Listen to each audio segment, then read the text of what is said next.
इंदौर की हवा में शाम की हल्की ठंडक घुली हुई थी।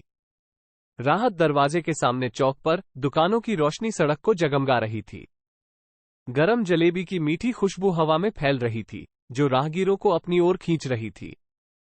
इसी चौक पर एक छोटी सी दुकान के पीछे बने एक कमरे में अमन बैठा हुआ था।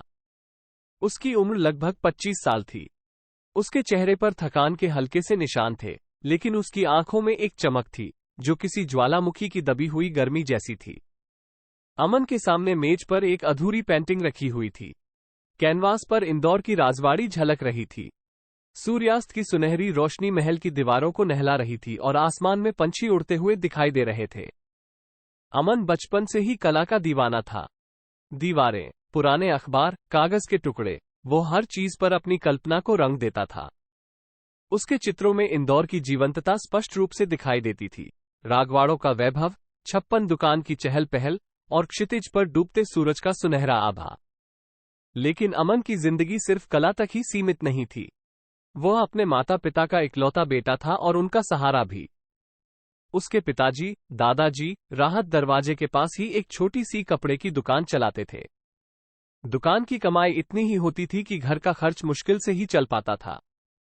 अमन जानता था कि कला से सीधे तौर पर पैसा कमाना मुश्किल है, इसलिए उसने कॉलेज की पढ़ाई के साथ साथ पार्ट टाइम काम करना भी शुरू कर दिया था। वह राहत दरवाजे से कुछ ही दूर स्थित चाय की टपरी में वेटर का काम करता था। कड़ी मेहनत के बाद भी अमन को अक्सर ये लगता था कि वह जैसे जिंदगी की दौड़ में फंसा हुआ है। पूरा दिन दुकान पर या कैफे में काम करने के बाद शाम को थका हुआ घर लौटता था। फिर भी रात के सन्नाटे में वह अपने सपनों को रंग देता था। चाय की टपरी पर शाम का वक्त था। कैफे में लोगों की भीड़ लगी हुई थी। अमन एक टेबल से दूसरे टेबल पर ऑर्डर ले रहा था। इसी दौरान उसकी नजर एक कोने वाली टेबल पर बैठी हुई लड़की पर पड़ी। लड़की अकेली बैठी हुई थी और एक किताब पढ़ रही थी। उसके चेहरे पर एक शांत मुस्कान थी और उसकी आंखों में बुद्धिमत्ता की चमक थी। अमन को लगा कि उसने पहले कभी इस लड़की को नहीं देखा है। कुछ देर बाद जब अमन उस टेबल के पास गया तो लड़की ने किताब से नजरें हटाकर उसे देखा। मुझे एक अदरक वाली चाय और एक प्लेट पनीर पकोड़े लाएंगे कृपया, लड़की ने मुस्कुराते हुए कहा। अमन ने ऑर्डर ले लिया और रसोई की तरफ चला गया। ऑर्डर देते हुए भी उसका मन उस लड़की के बारे में ही सोच रहा था। थोड़ी देर बाद जब अमन चाय और पकोड़े लेकर वापस आया तो लड़की ने उससे पूछा, क्षमा करें, आपका नाम क्या है? अमन थोड़ा घबरा गया। अमन, उसने जवाब दिया। लड़की ने मुस्कुराते हुए कहा, मैं सिया हूं। उस दिन सिया और अमन की बातचीत कुछ देर के लिए ही चली, लेकिन इस मुलाकात ने अमन की जिंदगी में एक नया मोड़ ला दिया। अगले कुछ दिनों में सिया अक्सर चाय की टपरी आने लगी। वो कॉलेज की स्टूडेंट थी और अक्सर अपने दोस्तों के साथ चाय पीने आती थी। अमन को जल्दी ही पता चला कि सिया को भी कला में गहरी रुचि थी। वो अक्सर अमन से कला के बारे में बातें करती थी, विभिन्न कलाकारों और कला शैलियों के बारे में बताती थी। उसे ये जानकर खुशी हुई कि सिया आर्ट गैलरीज और वर्कशॉप्स में भी जाना पसंद करती थी। एक दिन जब कैफे में कम भीड़ थी, सिया ने अचानक अमन से पूछा, आप इतने अच्छे से पेंटिंग बनाते हैं तो कभी कोई प्रदर्शनी में शामिल क्यों नहीं होते? अमन का चेहरा उतर गया। प्रदर्शनी? उसने निराश स्वर में पूछा। जी हाँ, सिया ने कहा, कॉलेज में अगले महीने एक कला प्रदर्शनी का आयोजन किया जा रहा है। आप अपनी पेंटिंग जरूर उसमें शामिल कर सकते हैं। यह आपके लिए बहुत अच्छा अवसर होगा। अमन ने बताया कि वो प्रदर्शनी में शामिल होने का इच्छुक तो है, लेकिन उसके पास इतने पैसे नहीं है कि वो कैनवास और पेंट खरीद सके। सिया ने अमन की बात सुनी और फिर मुस्कुराते हुए कहा, चिंता मत करो, मैं आपकी मदद करूंगी। अगले कुछ दिनों में सिया ने अमन को न सिर्फ पेंट और कैनवास खरीदने में मदद की, बल्कि उसे प्रदर्शनी के लिए फॉर्म भरने में भी सहयोग दिया। सिया के प्रोत्साहन और मदद से अमन ने अपनी कुछ बेहतरीन पेंटिंग्स प्रदर्शनी के लिए तैयार की। प्रदर्शनी का दिन आखिरकार आ गया। अमन बहुत ही घबरा हुआ था। कला प्रदर्शनी कॉलेज के प्रांगण में आयोजित की गई थी। विभिन्न कला शैलियों की रंगीन पेंटिंग्स दीवारों पर सजी हुई थी। अमन ने अपनी पेंटिंग्स को एक कोने में लगाया था। वो वहीं खड़ा था, थोड़ा असहज महसूस कर रहा था। तभी उसे किसी के कंधे पर हाथ महसूस हुआ। अमन, आप यहां हैं? वह सिया थी। उसने अमन को हौसला दिया और कहा, आपकी पेंटिंग्स बहुत सुंदर हैं। लोग उन्हें जरूर पसंद करेंगे। धीरे धीरे प्रदर्शनी में लोगों की भीड़ लगने लगी। कई लोग अमन की पेंटिंग्स के सामने रुककर उनकी तारीफ कर रहे थे। अमन को खुशी के साथ साथ थोड़ा अविश्वास भी हो रहा था। प्रदर्शनी के दौरान ही अमन की मुलाकात हुई एक प्रसिद्ध कला समीक्षक श्री वर्मा से। श्री वर्मा अमन की पेंटिंग्स से बहुत प्रभावित हुए। उन्होंने अमन की कला में एक खासियत देखी, इंदौर की संस्कृति और आत्मा को जीवंत चित्रों में उकेरने की क्षमता। श्री वर्मा ने अमन को अपनी गैलरी में एक प्रदर्शनी लगाने का ऑफर दिया। अमन खुशी से झूम उठा। उसने कभी सपने में भी नहीं सोचा था कि उसे इतना बड़ा अवसर मिलेगा। सिया भी अमन के लिए बहुत खुश थी। उसने अमन को बताया कि यह तो बस शुरुआत है, आगे उसे और भी सफलता मिलेगी। अगले कुछ महीनों में अमन की जिंदगी पूरी तरह से बदल गई। श्री वर्मा की गैलरी में हुई प्रदर्शनी बहुत सफल रही। अखबारों में अमन की पेंटिंग्स की चर्चा हुई और कई लोगों ने उससे संपर्क किया। अमन को अब इतने ऑर्डर मिलने लगे कि उसे चाय की टपरी में काम छोड़ना पड़ा। उसने दादाजी की दुकान के ऊपर वाले कमरे को ही अपना स्टूडियो बना लिया। अब वो पूरा दिन अपनी कला में डूबा रहता था। हालांकि सफलता के साथ साथ अमन पर जिम्मेदारियां भी बढ़ गई थीं। अब उसे न सिर्फ अपने खर्चों का प्रबंध करना था, बल्कि अपने माता पिता की भी मदद करनी थी। लेकिन अमन खुश था। वो काम कर रहा था जिससे उसे प्यार था। वो अपनी कला के माध्यम से इंदौर की कहानियां दुनिया को सुना रहा था। एक शाम अमन अपने स्टूडियो में बैठा हुआ था। वह एक नई पेंटिंग शुरू करने वाला था।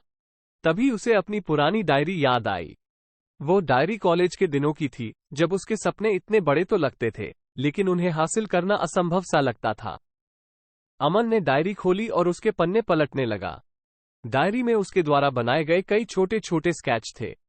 साथ ही कॉलेज के दिनों की यादें भी लिखी हुई थीं।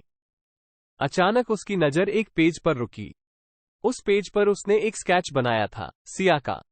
ये स्केच उसने चाय की टपरी पर सिया को देखते हुए ही बना लिया था। अमन को उस दिन को याद आया जब सिया पहली बार कैफे में आई थी। उसकी मुस्कान, उसकी आंखों में कला के प्रति जुनून, ये सब चीजें अमन के दिल में अंकित हो गई थीं। सिया ने न सिर्फ अमन को कला में आगे बढ़ने के लिए प्रेरित किया था, बल्कि उसे खुद पर यकीन करना भी सिखाया था। अचानक अमन को एहसास हुआ कि उसकी सफलता के पीछे सिया का भी बहुत बड़ा योगदान है।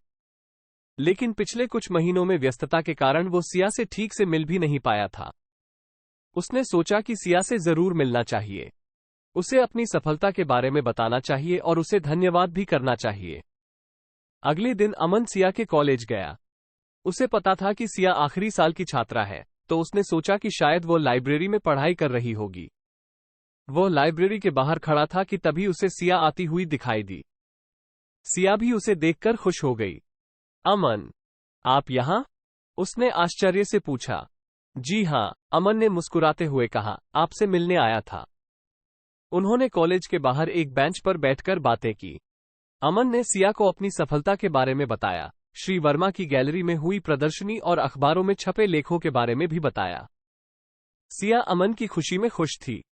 उसने अमन को गले लगाकर बधाई दी। मुझे आप पर बहुत गर्व है, अमन, सिया ने कहा। आपने बहुत मेहनत की है और इसका नतीजा आपको मिला है। उस दिन की बातचीत के दौरान अमन ने सिया को यह भी बताया कि वो पिछले कुछ महीनों में व्यस्तता के कारण उससे ठीक से मिल नहीं पाया है, जिसका उसे बहुत अफसोस है। सिया ने उसे समझाया, कोई बात नहीं, अमन। आपकी सफलता के लिए ये सब तो जरूरी था।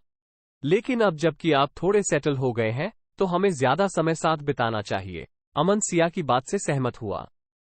उसने सिया को कॉफी पीने के लिए पूछा। सिया ने खुशी से हामी भर दी। कॉफी पीते हुए अमन ने सिया को बताया कि उसने उसकी एक पेंटिंग बनाई है। सिया बहुत उत्सुक हो गई। कुछ दिनों बाद अमन ने सिया को अपने स्टूडियो में बुलाया।